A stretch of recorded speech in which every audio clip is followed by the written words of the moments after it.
Hello, everybody. Welcome to the SoxProspects.com podcast. We're the web's number one source for information on the Boston Red Sox from top to bottom, from Fort Myers to Worcester, across the Pike to Fenway, and all stops in between. Thank you for listening.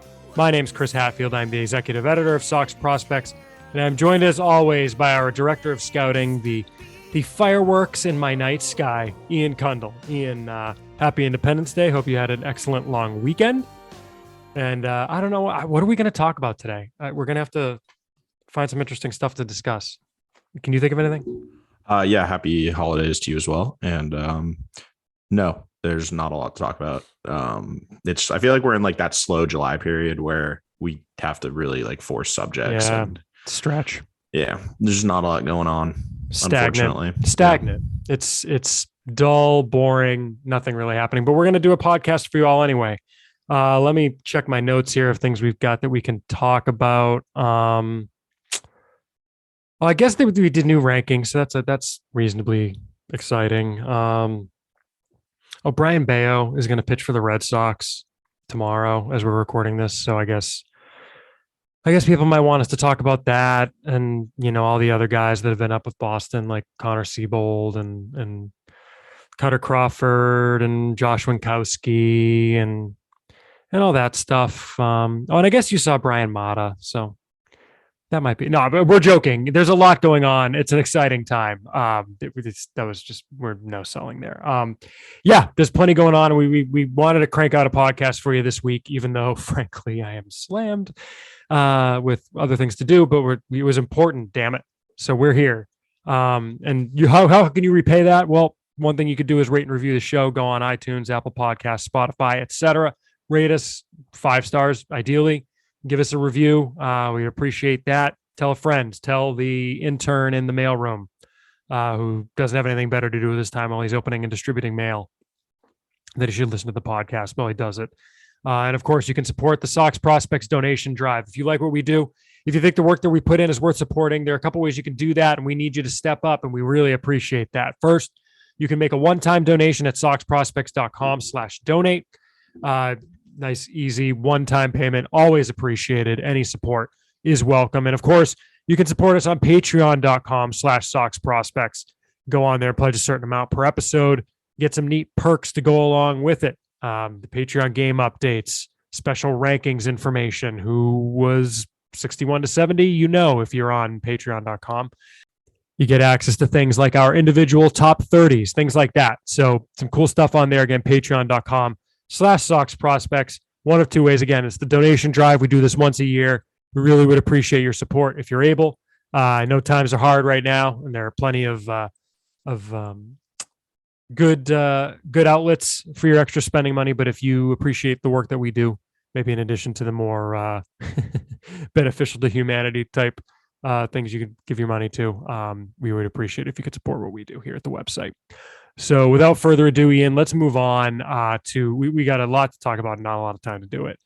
Let's start with newsy type stuff. And we'll start in Boston, where, as I put it on Twitter the other day, Ian, if you foresaw a situation where in July of 2022, the Red Sox would have Chris Sale, Nathan Eovaldi, Rich Hill, Garrett Whitlock, all on the IL with Michael Wacha missing a start, you would normally think with 5 MLB starters of that caliber, they would be screwed.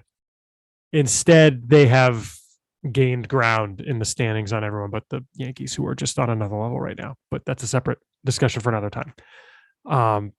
Here we are, thanks to Josh Winkowski, who is now 4 terrific starts into this stretch with the team. He had that one bad one the first time he came up, but learned from it, and he's got 4 in a row that have been great. We've got Connor Siebold has made a couple starts. We've got Cutter Crawford, who has come back up and was terrific in the bulk relief role yesterday. And now tomorrow we're getting Bryan Bello's first start. What else is there to say really about the depth that this team is showing right now? I think the most encouraging thing to me is that the starters that they're all calling up are all guys that they've had to develop in some capacity. Whether it be they were drafted, signed as international free agents, or acquired via trade while they were still prospects. I think in past years we've seen they've had to dig in to guys, not the best guys to fill those roles, like the Brad Peacock, Ryan Weber's types in past years. And I think that now, we're seeing kind of the fruits of the pitching development staff they've put in place and the patience they've had with these prospects. There's been some ups and downs with them. Some of them have taken a little longer than you'd hope to develop. But I think we're seeing now that, they have a really good staple of young pitching. And there's a chance, that they could get 2-3 long-term starting solutions out of it, which would obviously be a huge boon to the team long-term.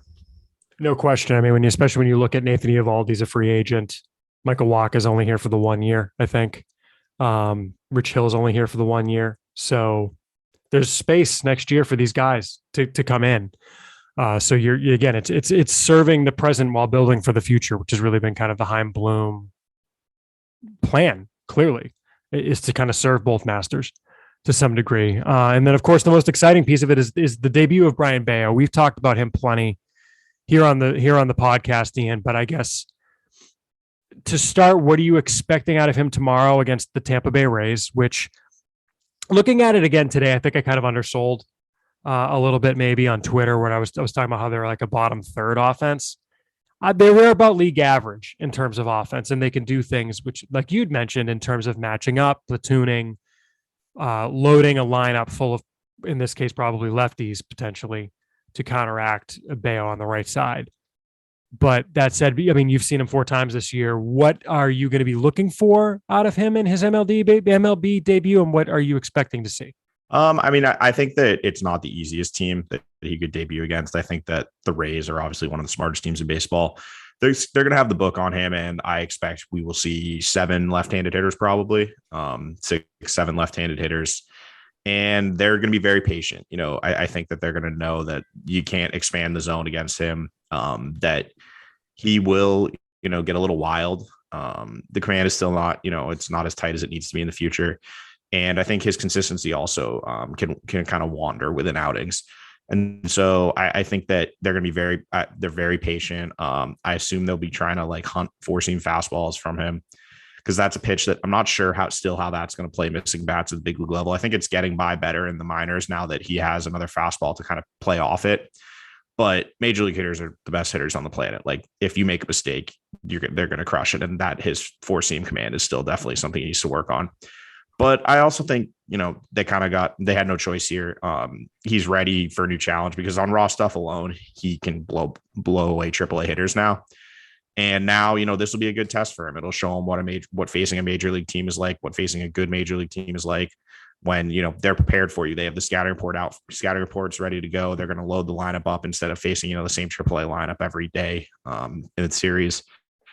And yeah, even if it's just a one-off, I think it'll be, invaluable experience for him, because he'll learn that, this might work in the AAA level, but it's not going to work against MLB pitchers, or this doesn't work against the AAA level, but it is working against the majors, like things like that. And it'll give him some much needed experience and kind of developmental points to focus on when he heads back to the minors, if he does. And I mean, obviously that's not a guarantee, but I think it's probably likely.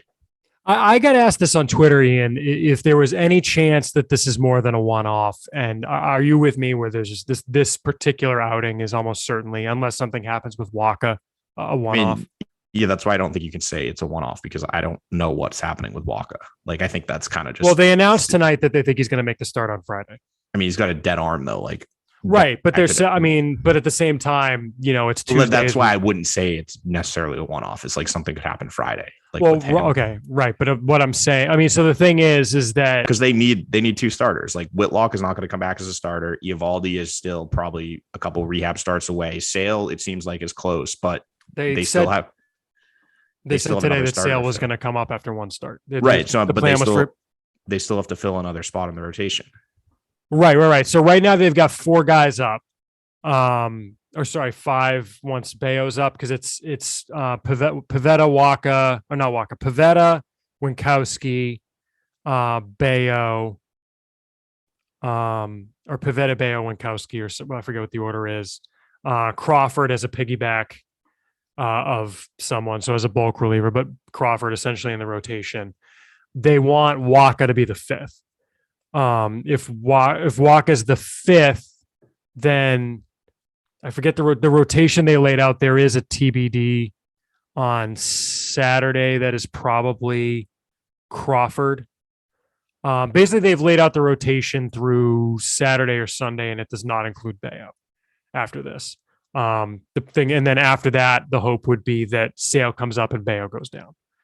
So that would be your five. Would be Pivetta, Waka, Sale, Winkowski, Crawford. Would be your five.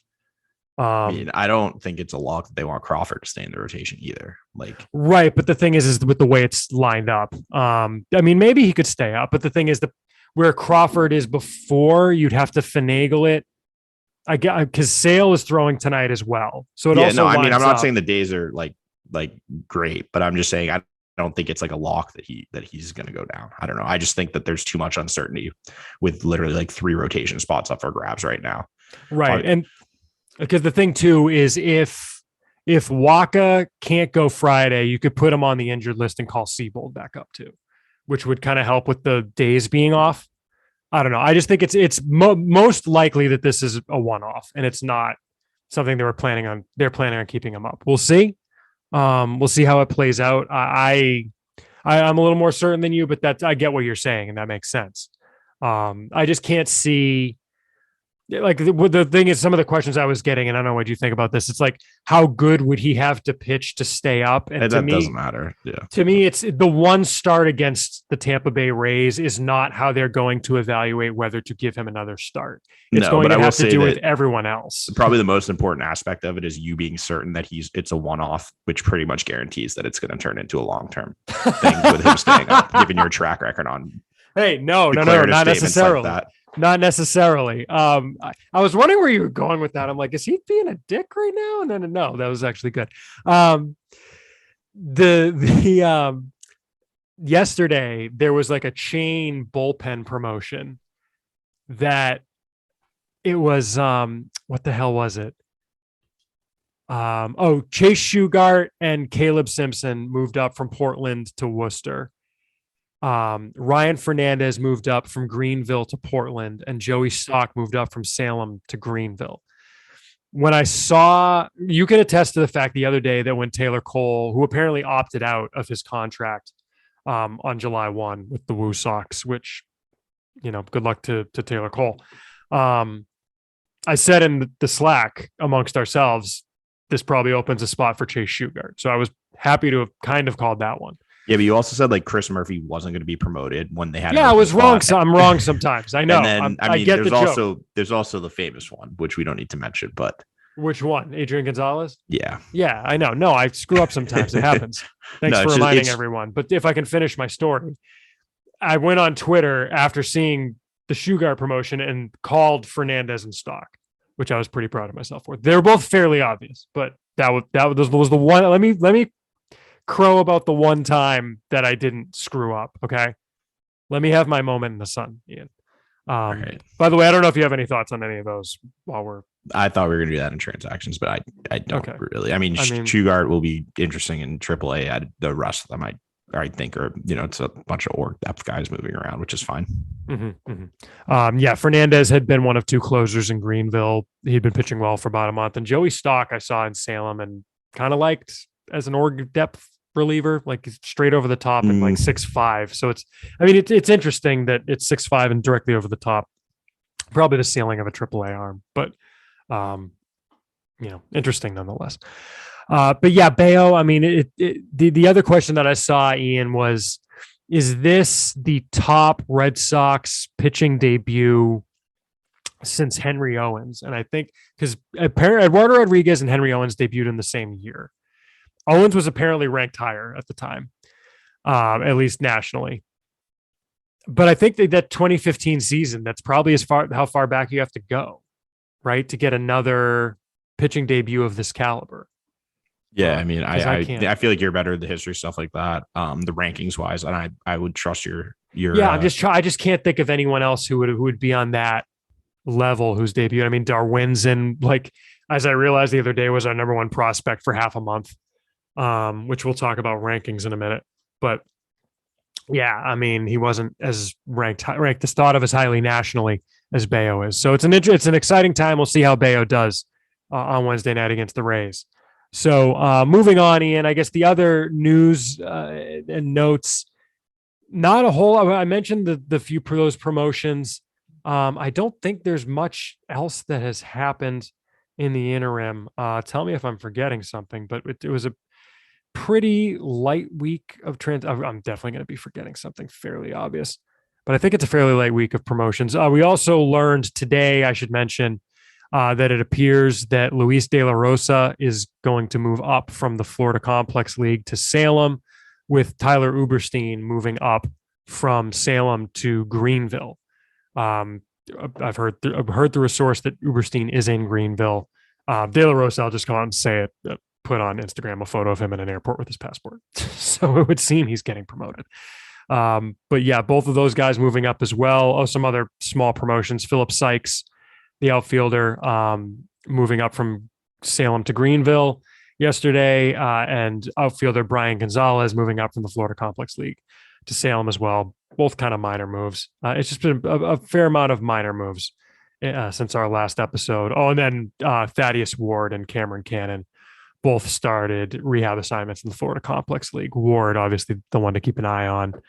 He is in the 20s on our rankings right now, and as he returns from Tommy John, which it seems like he's kind of a forgotten man to a degree. And when you've got Bryan Mata rehabbing, you've got all these guys in the Worcester rotation. We haven't even talked about Chris Murphy.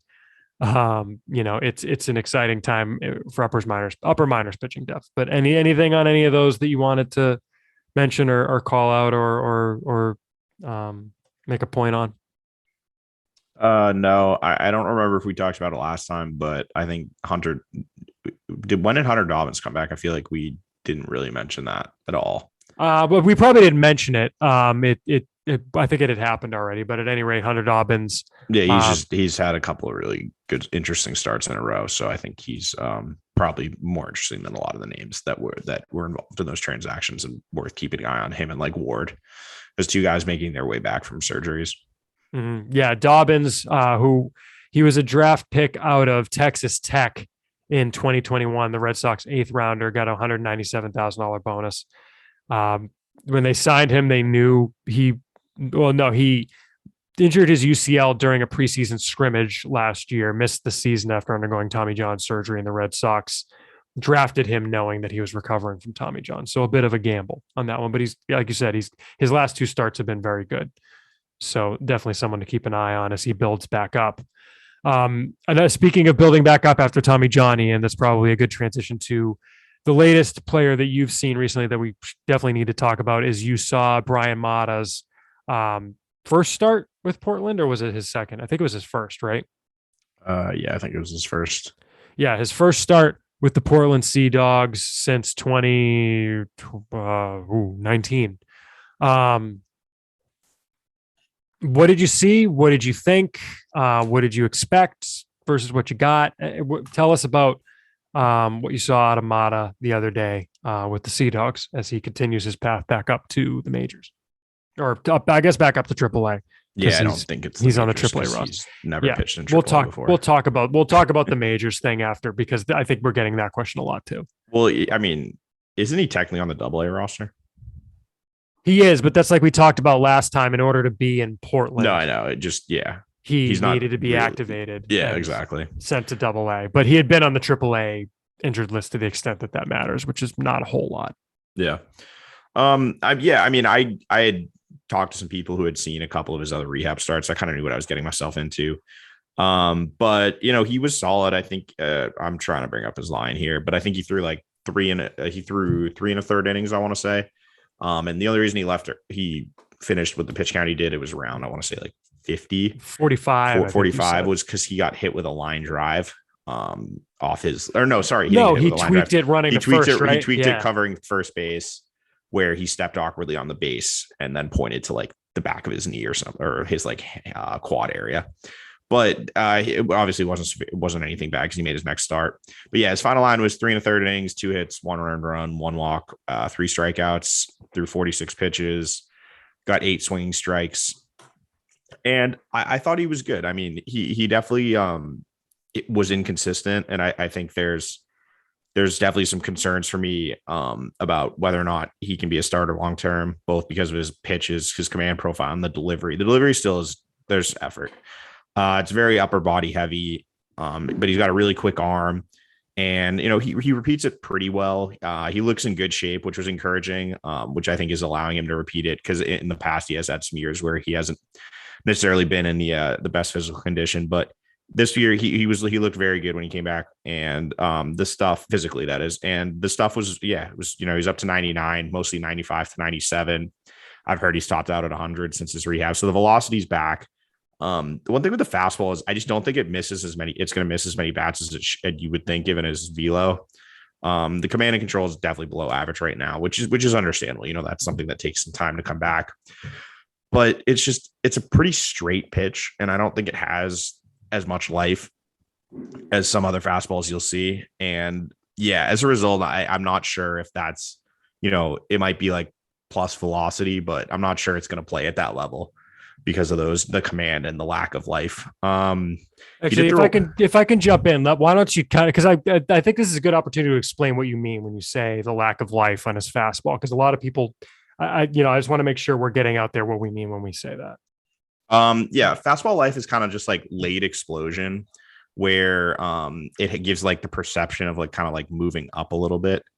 And you'll see it best, and it's something that I guess it kind of can be like measured using TrackMan stuff. I think it's rotation and axis, and that causes it to not drop as much. Essentially, it kind of explodes up. It's not I guess it's kind of like rising fastball era terminology would have called it, right? But it can be measured using TrackMan and that kind of data. Yeah, but like, so what we're doing is we're just basically eyeballing it, and it's most noticeable, I think, when you see fastballs up and like guys are just constantly late on it, or late and under it. Yeah. And I'm trying to think of someone who has like I mean, you go up to the majors and you'll see it. Like, watch, like, I mean, this stupid example because he's the best pitcher in baseball, but like watch Jake DeGrom's fastball. Like, hitter could be like that thing just explodes past hitters and they just have no chance against it. But there are certain pitchers where, the fastball is just like straight as an arrow. And as a result, I mean, we've seen it with Red Sox guys before. So I'm trying to think of like a good example of one who threw hard, but just couldn't, get guys out. Well, I think the current example in the majors that a lot of people are using for a minute is Hunter Green.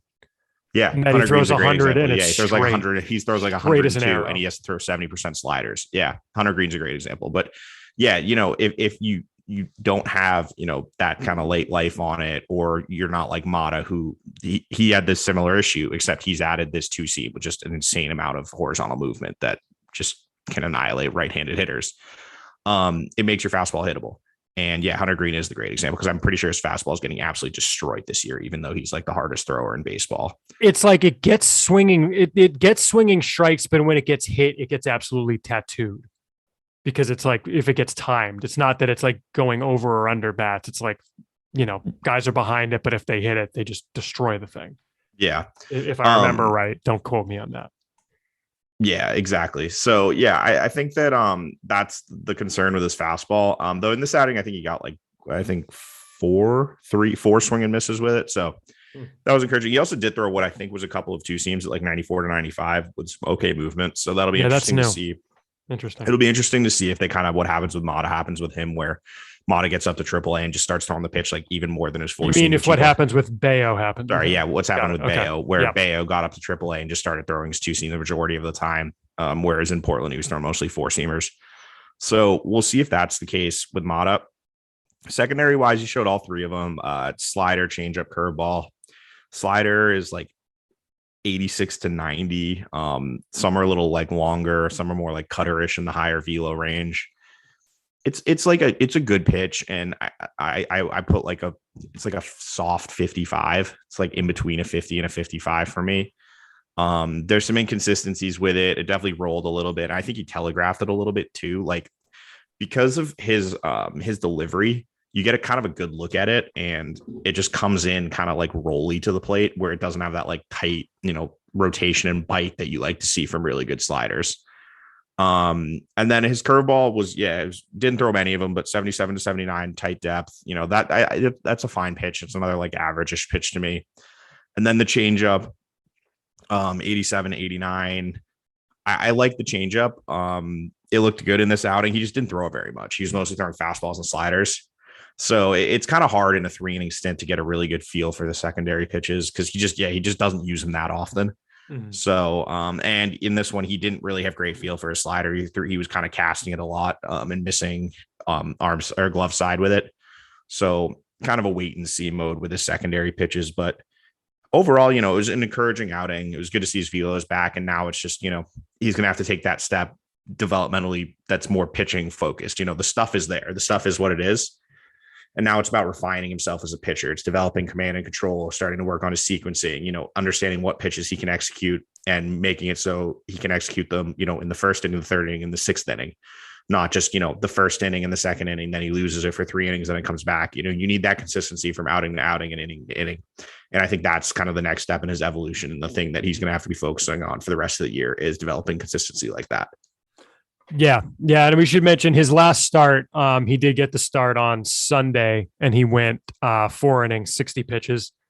So he is continuing to build back up after they kind of took him out in a, just being cautious, precautionary type move after he tweaked his leg, as you noted.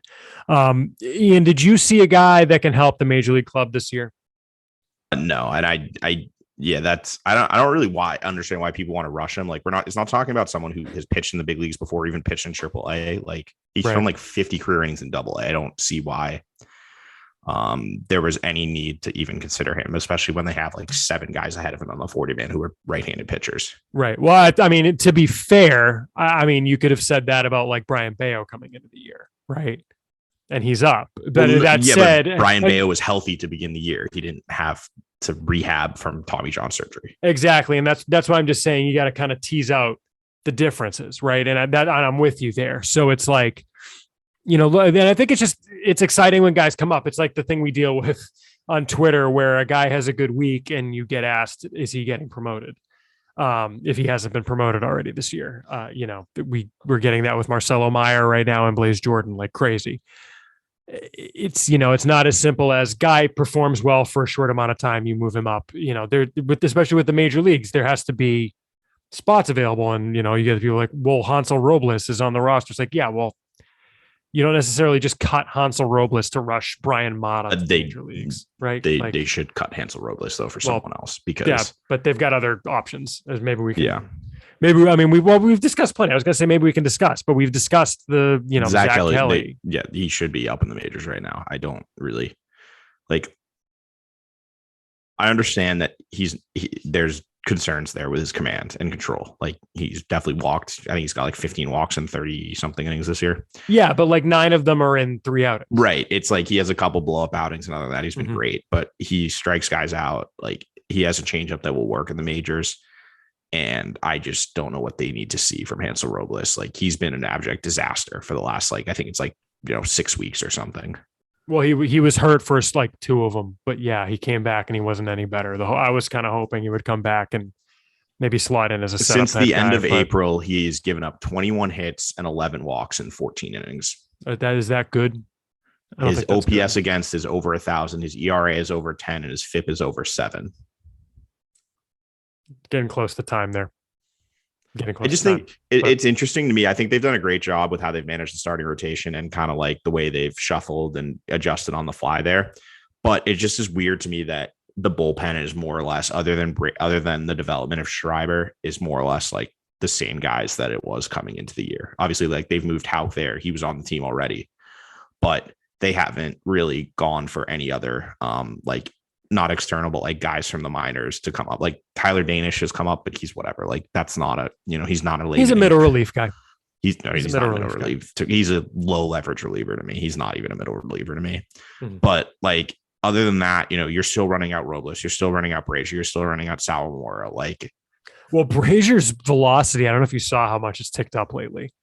Like he's averaging like 98 right now. He just yo-yos up and down. Well, and I think that's the thing is you catch the lightning in the bottle while it's there, right? I mean, look at the starter tonight. It's Jeffrey Springs, who all of a sudden is like kind of good.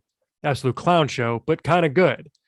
I mean, Right. that's the Rays for you. Like the Rays just know how to develop guys. Well, and that's why you go and get a guy from the Rays who you try and do the same thing, right? Like, and I think obviously Schreiber has been a great success, but the way that they've caught lightning in a bottle with Schreiber, I don't get why they haven't tried that with another righty, because they desperately need another leverage right-handed pitcher. Because right now they have Houck, who's closing.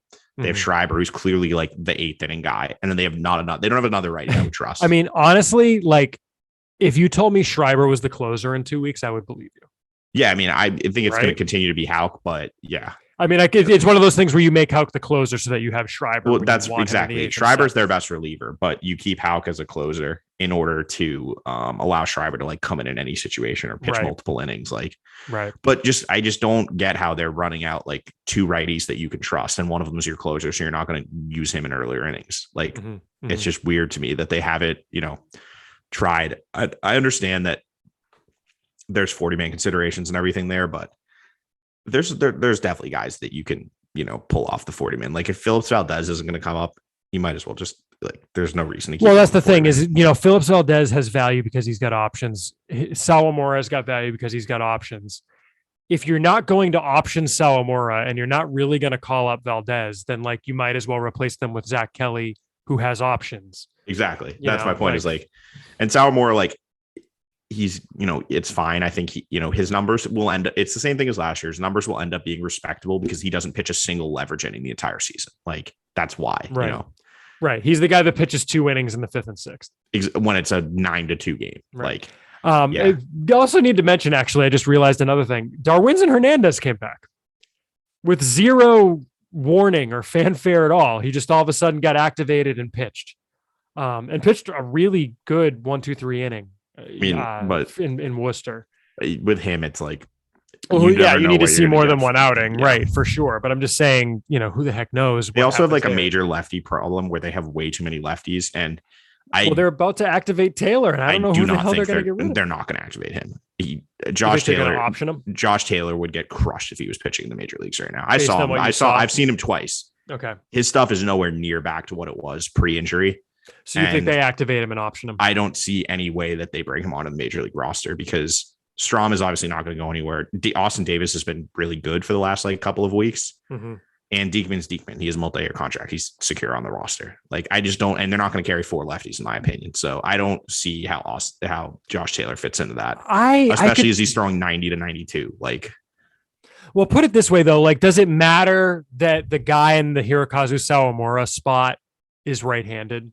Like, but Sawamura at least can get guys out. I don't think Josh Taylor can get guys out at the major league level. That's what I'm saying as far as so I agree with you there. Like he's pitching at 90 to 92, whereas, and I looked at his like Statcast stuff in the past, at his best, he's pitching at like 94 to 96. Like he's pitching 2 full grades down on his fastball, and he's getting hit hard in the minors. If I'm correct, if I'm pretty sure. Like, he has not had like clean rehab outings.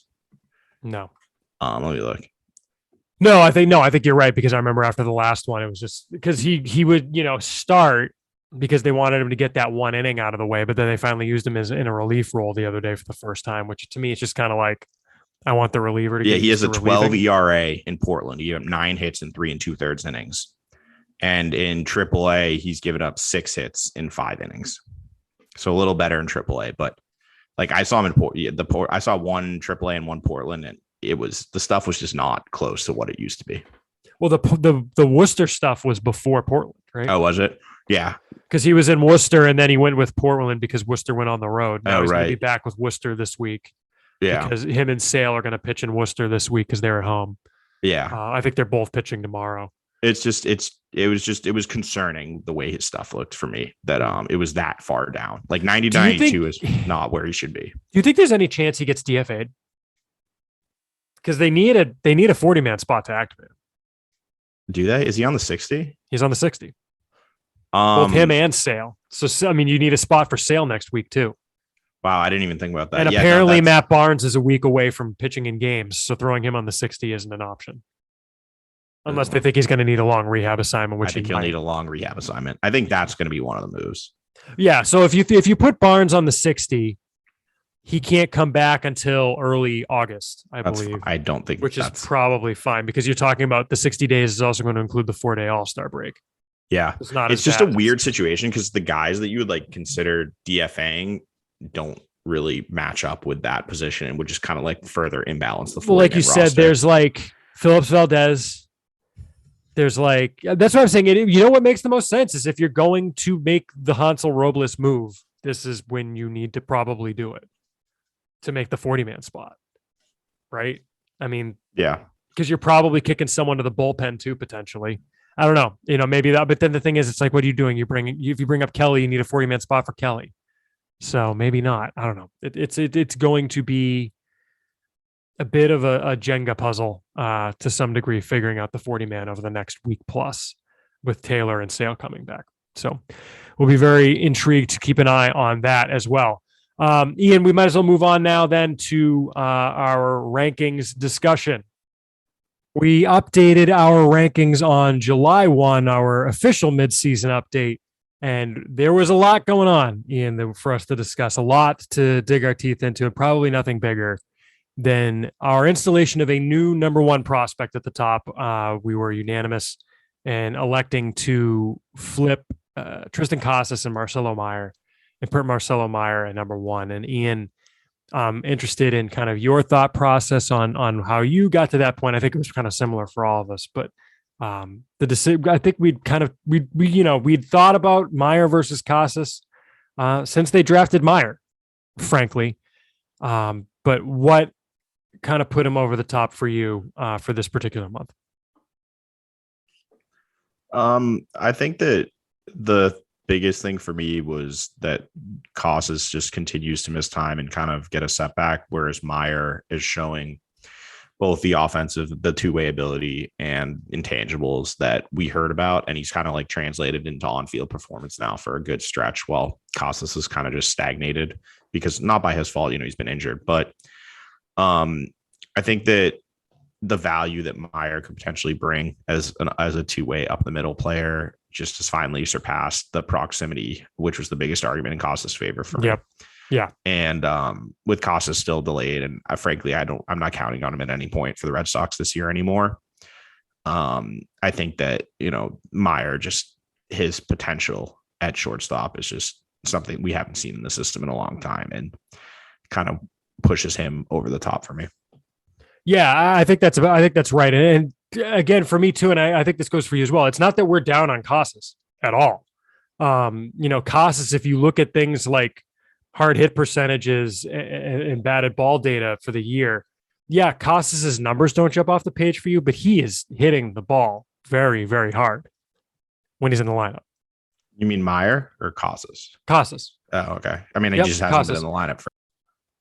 Right. That's what I'm saying. Yeah. So Casas, when he was in the lineup, we're talking among the top in baseball, especially at the AAA level, in terms of hard hit percentages and exit velocities and things like that, which is what he needs to do as a first baseman. But it's just like we've talked about, the variability of how you can be an impact major league player as a first baseman versus a true, very good defensive shortstop like Meyer is. It's not like he's just some glove first guy, but he can field the position and well at short. There's just so much more variability in how Meyer can be an impact major leaguer compared to Casas. And it's just comparing the two. It's like if I'm trading with the Red Sox, if I ask for Meyer and get offered Casas instead, like, yeah, I might take it, but does it feel the same way as if I asked for Casas and they countered with Meyer? How would that?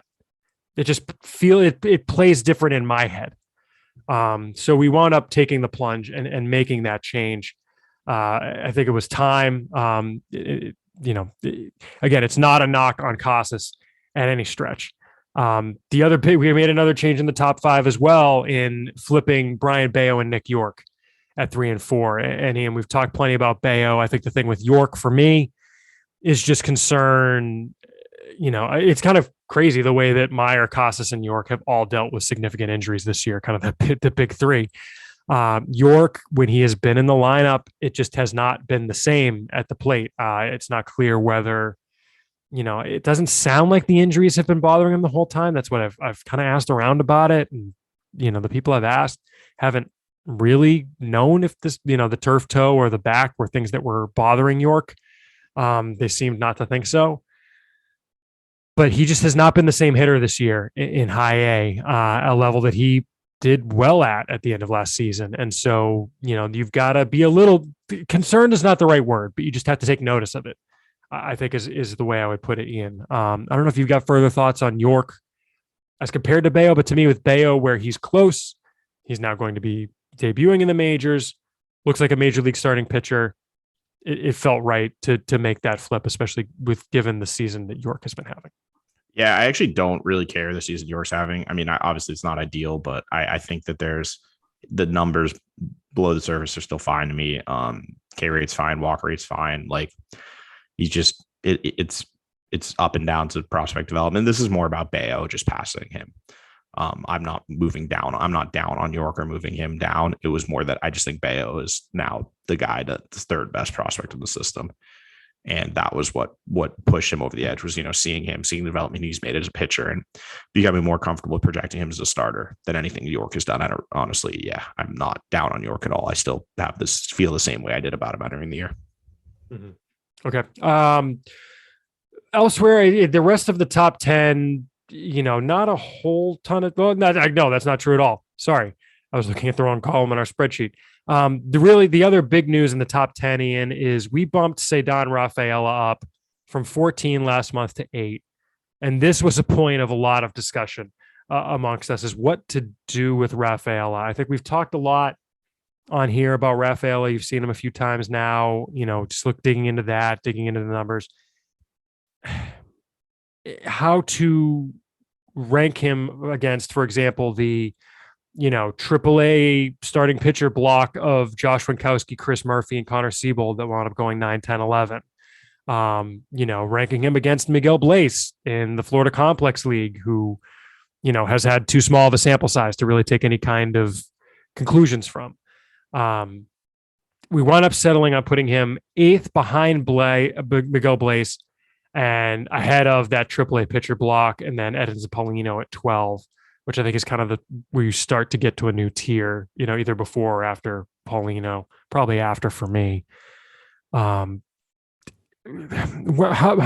other thoughts did you have about how to place him? Because he's a guy who we've talked about, the defense gives him probably a major league floor of some kind, at least on a bench, just with the way he can play defense. It's just how that bat actualizes, and combining the fact that he's hitting the ball and he's hitting it hard this year, but he's also really aggressive, and it's not clear how that approach is going to play and just how to grade that against those other kind of apples to oranges to grapefruits in that range. How did you kind of come down in that group? Yeah, I don't really feel great about where I ranked him, honestly. I thought he could be as high as like 7th and as low as 12th in the system. And I'm not thrilled about where he ended up being. I like a lot of the things he does, but it just concerns me when the hit tool is the biggest question mark with a guy. And I understand there's the high floor with the defense, but you do have to hit like to some level. And he is so aggressive. And I saw him for the first time this year up in Portland that same day that Mata pitched. And he's extremely aggressive. And it started actually, I'll backtrack a little bit. I was able to get up there for BP. His BP was completely different than every other player in the system or every other player in the Portland group. His BP was literally like every 2 of every 3 pitches or 3 of every 4 pitches was a ball. And it was working with him on not chasing bad pitches during BP. And I think that's pretty telling that, they know that these are the issues, but he's still able to succeed as much as he is, which shows how talented he is. But it's just like his BP was borderline unwatchable. Like he would stand in there for like a minute and a half where every other guy was 30 seconds. It's like 6 pitches and out because he's getting like 12, 15 pitches in every sequence and only 3 or 4 of them are hittable and he has to take them. And I thought that was pretty interesting to watch. And obviously, they know that's the issue. Everyone knows that's the issue. It's not, it's pretty, right. It's pretty obvious when you watch him, what the limiting factors right now. But yeah, it's just, he just doesn't walk. He swings at everything and he gets himself out way too much. And I think that's the concern to me is he does have contact ability, but it's not all contact ability is good contact, if that makes sense. Like he'll chase a pitch that he has no business chasing and just like tap out to the pitcher, once a game. And it's like, why are you swinging at that? Like, just take that pitch. There's no reason to swing at that pitch. Mm-hmm. Especially like he'll do it like 1-0. It'll be like a 1-0 curveball in the dirt and he'll swing it in and ground out. And because he's got really good hand eye, he'll ground out to the pitcher. And it's like, I know you made contact, but that's not a pitch you want to swing it. And that's the biggest thing with him is, the swing decisions and the approach. And the fact that we're still talking about these things and it's still so raw in Double A is a concern to me, and kind of why I'm hesitant to, put the rocket ship to him, because if he doesn't hit, like best case you're talking about is like a utility guy, like in terms of just a bench utility guy, not a utility guy, you're comfortable starting, like a guy who can play, a bunch of positions and, you throw out for like a couple, 150 at bats a year. So I like the overall tool set. And I think is raw ability there. And I think there is the chance to get the hit tool to the level where he can be an everyday guy. But I just think the fact that we're in Double A and it's still such a big question mark is why I'm still a little like hesitant with him. And even just talking to scouts who've seen him in Double A, they're definitely like, that's a legit concern. When I mentioned that he was like pushing inside the top 10, a few people were like, oh, really? Like already? And I was like, yeah, I mean, it's not like a universal thing in my opinion, but yeah, I mean, he was a hard guy to rank. It's the moral of the story. Yeah, I think because the thing is, it's there's a block of people in my mentions on Twitter that are like treating his breakout this year like Nick York's, and it's just so different because of the way they're doing it, right? York's was based on oh wow, this might be a 70 hit tool, right? And there's a little bit of pop, and he's got to work on the defense, but maybe it's a little better than we thought. He's almost the inverse York, come to think of it, where it's, probably double plus defense and center, I think is probably fair to say, potentially 55 to 60 defense at short. He's playing there once a week, double plus arm, probably at least plus.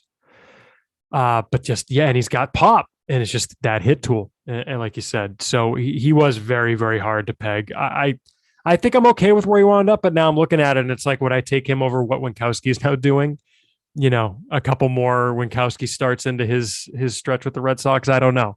So he's probably going to continue to move before it settles. I mean, I don't know if I don't really like what Winkowski does the rest of the season doesn't really change anything for me, because I still think the projection is the same there. He's doing he's not missing any bats. He's pitching deep into games. He's like a bulldog. He's really like, he knows he's getting better with like his sequencing and stuff, but just there's such limited upside with him that I don't think it's really going to change. And he's going to have some like stinker starts coming up, I would guess. I'm not sure how sustainable what he's doing is right now, given how low his strikeout rate and things like that, or swinging strike rate is.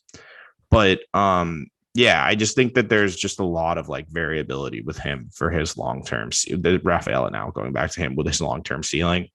And yeah, it is hard to compare him to someone, who's a little safer, like Winkowski or guys like that, who I know what they are, or I'm pretty confident in what they are. Whereas Rafael, like if you told me he never made the majors, I'd be like, sure. If you told me that he turned into like a first division player, I could be like, okay, yeah, I could buy that too. Like there aren't a lot of guys in Double A who I can say that about. Right. I mean, the thing with Winkowski, just to double back to that quick. Yeah, it's can Winkowski continue to generate bad contact while not generating whiffs, and we'll see. I mean, it's not like it's a great, it's not like he's a sinker baller either, is the thing. It's been interesting to see. He's faced a couple of average offenses. I think he's going to get the Yankees in this next series, right? So we'll see how that goes with a grade A capital O offense in the major leagues. Moving elsewhere in the rankings, Ian. Let's see here. Who else do we need to talk about? We had some shifting within kind of the teens range. Blaze Jordan up 4 to 14. Matthew Lugo up 5 to 15. It's a whole lot of what we've talked about. Nathan Hickey, I mentioned, I saw him. He's up from 26 to 19. Connor Wong, who you had mentioned when you saw Worcester, looks good at the bat, moved up from 27 to 18. just again, some guys that we've discussed and they're moving according to things that we've talked about. Right. So I guess one thing that may be worth hitting on, because I like the point you made about it, Ian, is Jeter Downs moving from 13 to 21, where I think at one point we kind of all had him moving even further down, or not we all, but like some of us had him moving even further down. And I thought you made some really good points about why you can't completely give up on him yet. And sure enough, since coming up to Boston and getting optioned back down, the K rate is down and he is actually hitting for average, which is not like, which was the one thing he wasn't doing. He was hitting for power, but he's actually been hitting pretty well since getting sent back down. But I just thought that was a great point you had made about why you need to like keep him at least at a spot where you're keeping him alive in the rankings. I thought that was a great point if you want to get into that. Yeah, I just think that like there are certain guys that I think he's an example, and there's another one that a little later on that we disagreed on pretty strongly, who's kind of like a similar profile where they have like one or two really good carrying tools, but they also have a very big flaw that causes their numbers to be pretty bad. And I think that's the thing where it's like, we talk about it a lot, that it's not just on-field performance is what we're measuring. There's going to be guys, that hit really well or hit really poorly that we still like because of their tools or things like that. And Downs has, he will show for legit tools. It's just the one that isn't good is his hit tool. And it's a real problem. And like best case now, like I think maybe it gets to like a 35. And if it gets to 35, he's a major leaguer. But that's what's wrong with him. Or like the guy I was mentioning, the other one is Jacob Wallace. His numbers are not good this year. And he's walking a ton of guys but he also has two of the best pitches in models in the system. And for me, I'm going to keep a guy like that alive high up in the rankings, because if he figures it out, that's a surefire major leaguer. Whereas like a lot of the other guys, like Chi Jung Lu's an example. Like, I don't think he's that good really. And he's he's pushing the top 30. And it gets a mess, definitely gets a mess after like 25, would you say? Yeah, I felt comfortable ranking the top. Maybe it got out to around like 30-ish, because like Shane Drohan's at 28. And I remember like thinking I need to move Shane Drohan up, and he jumped 18 spots from 47 to 28. Nico Cavadas is at 29, jumped 14 spots. I would say like 29. To 29. I would say 29 because I think that's where I got to. Because like I don't, but after and then that, it was like, oh God. Yeah. But it's like lose an example of a guy. I don't know what like his performance hasn't been good. And the stuff is like, he's had a good fastball velocity for a few weeks, but it's gone now. And I was talking to some scouts about him today, and it's like, yeah, I don't get it at all. Not a fan. And like, he's a guy we have in like we're putting in the 30s, and I don't know who else to put there, because we're getting into the area of it's like, it's either guys who are in the low minors, like FCL guys who knows, or it's guys who are not performing well, who have some tools, or it's, it's just a weird like drop off after that. And I guess the point I was making though was like with a guy like Wallace, at least you can still see, even if the performance is not there are certain raw tools to keep someone like that alive. Whereas someone like Lou, to me, it's a little harder to do that because he doesn't have like that elite secondary pitch, on the models, or like that you can. And I've seen Jacob Wallace throw like a 70 slider before. I've seen him throw a 70 fastball before. Doesn't do it every outing, but like where there are certain guys who you don't see that from them. And that's why and same with Downs, I've seen him play good defensive shortstop. I've seen him hit for power. I've seen him run. But yeah, it's, the hit tool is the question. Like those guys are the guys I'm going to keep alive and kind of keep a little higher than maybe you would think given their stats, and not necessarily pump someone who like might just be, putting up some good stats, but I don't think it's sustainable. Yeah. I mean, the thing with me is it's that balance, right? Because at some point it's like, I mean, the easiest example is like the hitter who's got, 70 power that has a 20 hit tool, right? And there've been plenty of guys like that to come through the system. And it's like, well, if they can even just get a little bit further with the hit tool, but it just, you can't see it.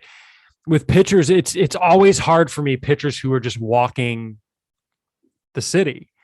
Wallace this year, just to use that example, in 27 2/3 innings, he's walked 24 guys. it's not like he's walking, he's walked 12 and 24 innings. Or 26 innings or 13 and 26 innings, like where it's like a batter every other inning he walks. He's mostly, he'll go through stretches where, walks two guys, three guys, two guys, three guys, one guy, that kind of thing. And then he'll have a couple starts where he doesn't walk anybody. It's just, the consistent, it's not like it's a Kelly thing where there's like the 3 outings you can identify where he lost it, but then there's a stretch of like 7 games where he got his act back together. I don't know what to make of Wallace and Hyde. If I re-ranked them today, I definitely have Lou lower. That's for sure. The thing with Lou is he'll have like an outing where he looks decent and then it goes to crap for 3 weeks. So it's the flashes, but yeah. I mean, but if we're saying the flashes thing, like I would rather for sure. Yeah. But and again, it's like because Wallace is also striking out. How many Ks does he have? He's got where is it? In 27 and 2/3, he's struck out 39 guys, and he's got a batting average against below 200. But then at the same time, he's got a whip of 1.5 because of all the guys he's walking. And again, that's not to use like his stats are bad, therefore he needs to rank lower. It's just kind of like, at some point, the strike's got to come. And I think it's been interesting with Wallace where he started the year in that bullpen we talked about, where it was Frank Herman or German, whatever the heck his name is. Politi, Shugart, who else has moved up already from that bullpen, and he's kind of the last man standing. And I think just just get over the hump and get that walk rate down, and put it together, and then I would happily jump him right back up. But it's how do you rank that guy? It's just again Brendan Salucci's another guy who I remember in camp when he came into a game, like all the scouts rushed over to his field, and it's because he's got a breaking ball that, if I'm correct, grades out well with its spin rate. It's a target that teams identify looking at TrackMan data and things like that, and then the numbers don't line up with that. And at some point, it's just how do you balance with, okay, the stuff is there, and if he harnesses it, he could take off. But at the same time, at some point, the sample size gets large enough where, okay, at some point you need to start to perform to some degree and show me that you can put this into game action and succeed with it. So it's a balance. It's absolutely a balance. And guys like that are what kind of makes this. It's an art more than a science, really. And if we did this all again, we would not come up with the exact same list. I think if we did it again today, for sure.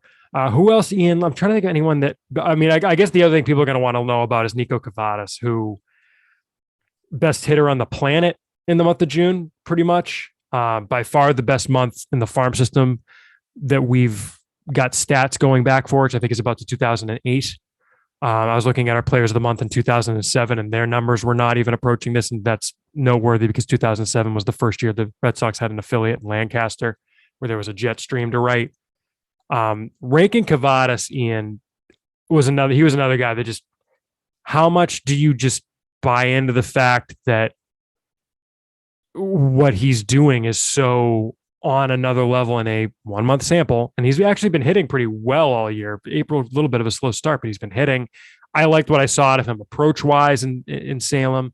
I think the bat path is going to be tested in the high minors, but at the same time, when you're more surprised the guy doesn't homer than when he does in a given week, he was an interesting one for me to peg. And I like where he wound up, kind of in the back of the top 30. I don't know how you felt about where to plug Cavadas with the month he was having and how he's been hitting this year for a guy that, again, first base only, if not potentially a DH. So very limited. He's not a first baseman. Yeah, I was talking to a scout about him today, and he was like, he's a DH. Like, didn't even put consideration to him playing the field. Mm-hmm. Cavadas is a weird one because him in the modern, like, he's the type of player that in modern baseball, I just don't think gets valued that highly. And I think we talked about this a lot, but like the CJ Cron example, CJ Cron's going to hit like 40 home runs this year. I don't know if you've seen what he's doing. Yeah. He's hitting like 290 and he's on pace for 40 home runs this year. Right. And I don't think anyone has noticed. And I don't think like it's not going to matter. He might still get like non-tendered this offseason. I don't know about that, but yeah, you're exaggerating, but I get it. Yeah. But like he's been non-tendered after like 30 home run seasons before. So you never know. but it's just like he's a left-handed hitting DH who doesn't run or can't run. He's like a 20 runner, 30 runner. And there's, as you said, the swing is like, it's like kind of like it's like almost like a softball uppercut. Like, yeah, it 100% is. And it's just a very, it works right now, but it's one of those things where I just look at it and I'm like, you don't see guys with that swing path. And he's like, he's rocking like a 25 to 28% strikeout rate right now, which that would push 30 if usually it's like 5% or so jump when you get to the big leagues from what your minor league strikeout rate is. Like, that's a high strikeout rate. The walks are good. He's walking a ton, and because he's very he's got a good approach. But as he's facing better pitchers, the walk rate is probably going to drop because he's going to see more quality strikes. And are we sure? Like, I didn't even look at them, honestly. I forget what they are, but yeah, he's really struggled against lefties this year. And Cavadas, so I thought this was the case. I couldn't remember exactly what the numbers were, but if he's like a platoon DH, like, yeah, there's just not that much. And I understand the numbers are insane. Don't get me wrong. Like, what he's done since I think his slugging is like 900 in Greenville, and that's over. Like, for the month of June, I think he had an OPS north of 1. I don't even know how to say it. 1.5, like, 1,500. I don't know. Is that how you say it? Like, yeah. I mean, and 1,500. I don't understand. Which is just not something you see. Which is, I didn't even realize it until I tried to compare it. Have you looked at this? His home away splits, which I've never look at these for. Is this just Greenville or is this for the whole season? No, this is the whole season. He's hitting 375, 509, 824 at home this year. In 42 games, he's hitting 165 on the road. What? Yeah, it doesn't make any sense at all. What? But yeah, I just noticed those when I was looking at his platoon splits. But yeah, he struggled against lefties, and that was a concern expressed to me by several scouts who've seen him this year. Was they're worried that he's like a platoon guy, and if he's a platoon DH, like, that's just a really tough profile, and that's what's kind of limiting me pushing him up more, because I do think he can hit, and I think there might be like a 40-45 hit tool in there. The power's legit, it probably, I think he could get to 60 in-game power, but if you're not able to hit lefties and you're not a runner, you don't have a defensive position, like, that's a really tough guy to carry on a roster in modern baseball. Obviously the 4 bench players makes it a little easier, but you're basically relegated to like pinch hitting or like, DHing against one side. And most teams, if you have a guy who's a DH, most teams are going to have a guy who's like locked in there every day. Like, I think, like, best case, maybe you're talking about like G-Man Choi. Mm-hmm. And that's, it's just tough to like shove someone like that high up on a list with that much uncertainty with regards to their future role, even if they are performing so well. Are you looking at it? Isn't it crazy? 341. It's 341 slugging on the road. That is weird. His OPS at home is 1332. And the crazy thing is, like, Salem is a pitcher's park. Yeah. This isn't like he's playing in Lancaster. Yeah. This is wild. He has 29 total bases away from home and 112 at home. So he's averaging granted, there's like a 15 game difference. No, I know, but he's still averaging like 3 total bases a game at home, like, versus 1 on the road. Wow. It doesn't mean anything, but I just think it was just interesting bonkers. When I noticed. I mean, it's like 27 games versus 42. It's meaningless at this point. I mean, because the left-right thing is more substantial. Like, and that makes sense. He's a lefty, like, right. And that's that's more what I was on highlight, but I can't get over this home away thing. It's wild. Right. Anyway, we're but yeah, so that's getting way bogged down. Wow. Come on, a few other guys. Let's talk about let's talk about Drohan for a second. Okay, yeah. Drohan moved up, so like we said, to 38. Oh no, 28. I mean 28. Yeah, so I think we kind of talked about him a couple episodes ago when he had that insane start where he had like 14 strikeouts, I want to say. Yeah, and showed a plus changeup when Chaim Bloom was there, and Stats sniped him in the video I posted. But yeah, his stuff is like, it's really interesting that he went from having like a 45 changeup to having a 60 changeup in like the span of a couple months, because he just didn't have this changeup last year, and now I confirmed again with someone recently, like, they put a 60 on it. And Wow. it's 79 to This is 82. in a different outing. They put the 60 different on? outing. This is a different outing. Okay. So it's not like he just had it for one outing. And no. This is like a completely different outing. Wow. And the thing that's tough with him and why he's not higher is there's a lot of reliever risk because his fastball is very hittable. Like it's like a 40-45 fastball. I mean, maybe there's your guy, right? It's just very strong. I mean, it's not that he throws it hard. That's why he's not the guy. No, he's like 90 to 92. Earlier. That's the thing. Yeah. And it's straight and he doesn't command it. No. And so you have that. But when you have like a 60 changeup, that's going to play, especially in the low minors. And I think that's how he's missing a lot of bats. But the curveball is still usable too. It's like a 50 curveball. So it's just that it's an interesting profile. And I just wish he would be like Brayan Bello and just find another grade on his fastball velocity wise every year. That would be sweet. Right. But yeah, no, he's going to be someone I'm definitely intrigued to see. Hopefully maybe this year in Greenville, or if not next year, because the fastball, I think, is not going to be tested until he gets to AA. And that's going to be when people are just sitting on the changeup. You need to be able to have those other pitches working. And that's going to be, I think, the test for him, and why, like, there's some scouts who think there's a lot of reliever risk because of that. But I mean, he's really good against lefties. So like there's a chance you keep a guy like that. At the very least, maybe he's a lefty reliever. Exactly. There's definitely some potential with that. Yeah. By the way, just something that I caught my eye that I want to make sure I call out for anyone who's hearing me say the numbers and the change and it not lining up. The numbers are adjusted for the fact that Jarren Duran graduated. So, for example, if last month Frank German was 28 or Herman, this month he's 27. We count that as not having moved because he's moving up the one spot that Duran vacated. Anyway, just in case anyone's doing the math at home. Anyone else, Ian, that you want to particularly call out? We had a lot of guys move a lot of spaces. So if there's anyone that really is like screaming to you as someone who you wanted to highlight, we have Elmer Rodriguez Cruz went from being not ranked to 41. I would say the two guys right there, and Jedickson Paez, the most noteworthy to me at 40. Yep.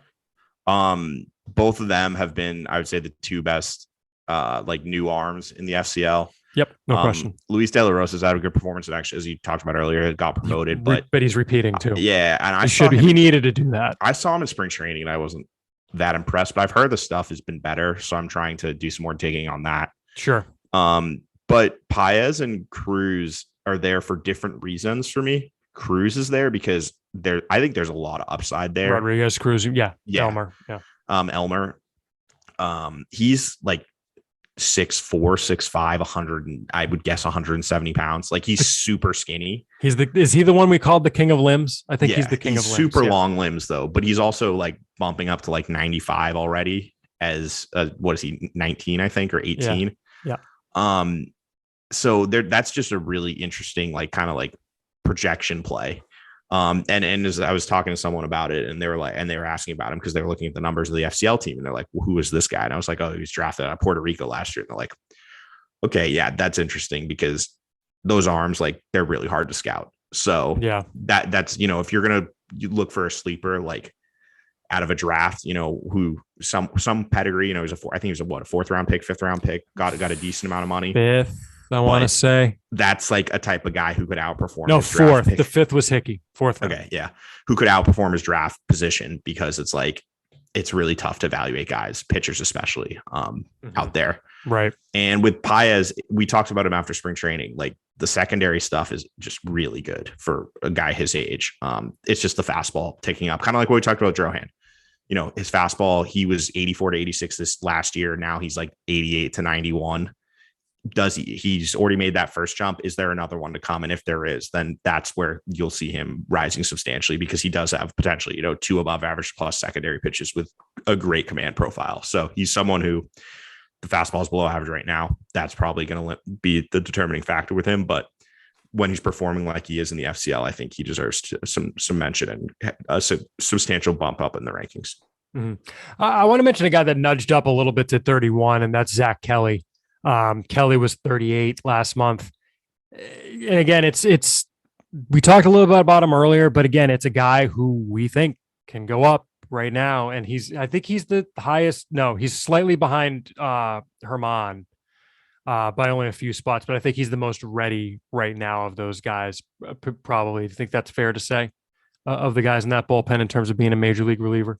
I agree with that. I think he's the closest to big league ready. I think he's got the best combination of stuff and performance this year for guys who have not debuted.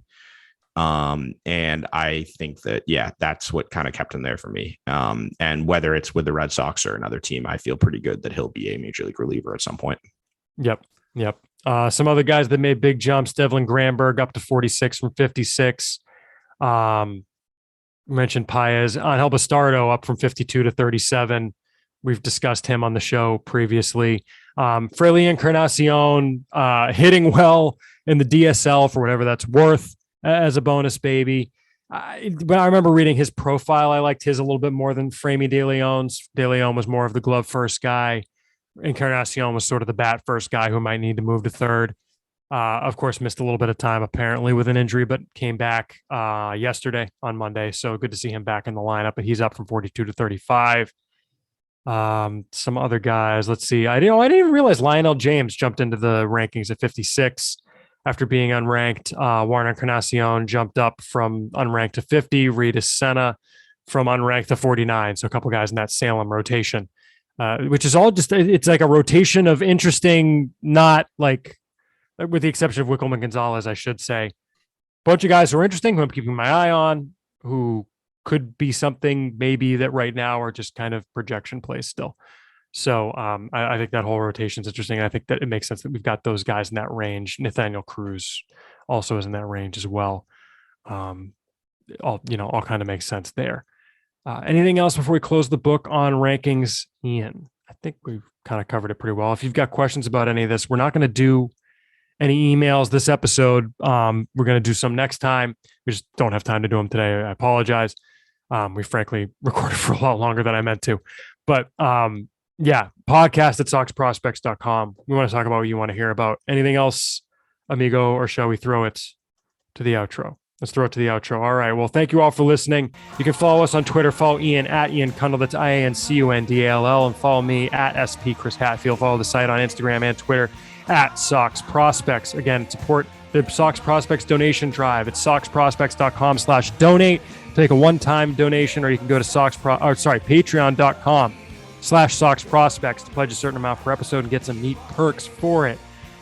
We also always want to give a shout out to our $5 level Patreon supporters. That's Kyle C., Tyler Woodrow, Jeff Trainer, David Nardone, Tim Harding, Bill Stanton, Deb Kendall, Evan Kirkwood, Hurricanes 1, Chris Fox, James O'Hara, Nathan Kenyon, Andrew Wallen, David B., Ben Burnett, Al Mendel, Kevin Catrides, Ben and R.I., Paul Denyer, Lendl Martin, James P. McMahon, Stephen Gregory, James Bailey, Andreas Goldstrand, Corey Perrick, Forrest Perkins, Mark Herman, Aaron Meta, Jeff Harwood, Jimmy Mountain, Brian Cowan, Dusty G. Pavel, Jordan Shabbat, Jeffrey Scruggs, Nicholas Staropoli, Bob Entrone, Mike Kawano, Chris Bollier, Curtis Waltman, Michael Stewart, Keith Fox, Caleb Farron, John Kane, Andrew K., Tim Ware, Michael Murphy, Jason Stoneburner, Jack Monahan, Jason Parker, and our newest $5 level contributor. I correct me if I'm saying this wrong, Etan Saab. We appreciate all of your support, everybody, on Patreon.